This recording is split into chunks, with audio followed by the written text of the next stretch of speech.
priest spoke Latin during my confession, and I realized he wasn't actually forgiving my sins. I knelt in the confessional booth at St. Augustine's Cathedral on a rainy Wednesday evening, my knees pressing into the worn leather cushion that smelled faintly of incense and old wood. The latticed screen between me and Father Dominic cast shadows across my hands as I clasped them together, trying to find the right words to begin. I'd been coming to this church since I was 7 years old, sitting through countless masses with my grandmother, who insisted that faith was the only thing that mattered in this world. She'd passed away 6 months ago, leaving me her entire estate with one strange condition in her will that I visit this specific church every month and make confession to Father Dominic personally. The lawyer had emphasized this wasn't just a suggestion, but a legal requirement to maintain the inheritance, which seemed odd, but I'd attributed it to my grandmother's intense religiosity. Father Dominic cleared his throat on the other side of the screen, and I could see his silhouette shift slightly as he settled into position. He was an older man, maybe in his late 60s, with silver hair and the kind of weathered face that suggested he'd heard every possible sin a human could commit. I'd never actually spoken to him before tonight, despite attending this church for over 20 years, as he typically handled the evening confessions while I'd always attended morning masses. My voice came out quieter than I intended when I finally spoke, beginning with the traditional opening that my grandmother had drilled into me as a child. I told him it had been 6 months since my last confession, which was technically true, and began listing the usual minor transgressions that most people confess to when they didn't want to reveal anything truly personal. I mentioned being impatient with a coworker,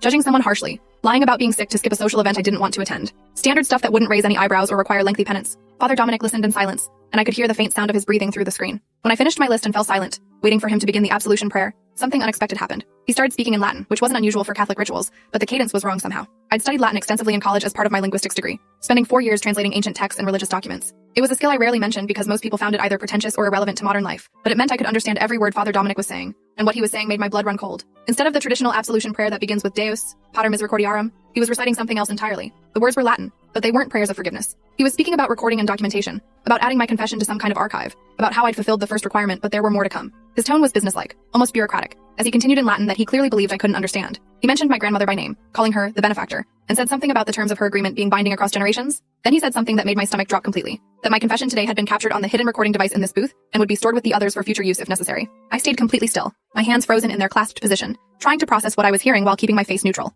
Father Dominic continued speaking in Latin, describing how the inheritance I'd received was contingent not just on monthly confessions, but on something he called the collection of vulnerabilities. He said the recordings would be kept in the cathedral's vault, along with confessions from dozens of other families who'd made similar arrangements over the decades. My mind was racing through implications while Father Dominic's Latin monologue continued, explaining that the church used these recordings as insurance against certain families ever speaking about church business or withdrawing their financial support. It was blackmail, plain and simple, disguised as religious practice and protected by the sanctity of confession. When he finally finished his Latin explanation, he switched back to English and delivered the standard absolution prayer as if nothing unusual had happened. His voice took on that familiar priestly tone, blessing me and instructing me to say 3 Hail Marys as penance for my sins. I responded with the traditional Amen automatically, my mouth moving while my brain tried to figure out what to do with this information. I left the confessional booth on shaky legs and walked to the front pew where I was supposed to complete my penance prayers, but instead I sat there staring at the altar and trying to make sense of everything. The cathedral was nearly empty at this hour, just an elderly woman lighting candles near the side chapel and a janitor sweeping the far aisle. The stained glass windows cast colored light across the marble floors, creating patterns that had comforted me as a child, but now felt ominous and threatening. My grandmother's inheritance had seemed like a blessing when I'd received it, enough money to pay off my student loans and put a down payment on a small house. The monthly confession requirement had seemed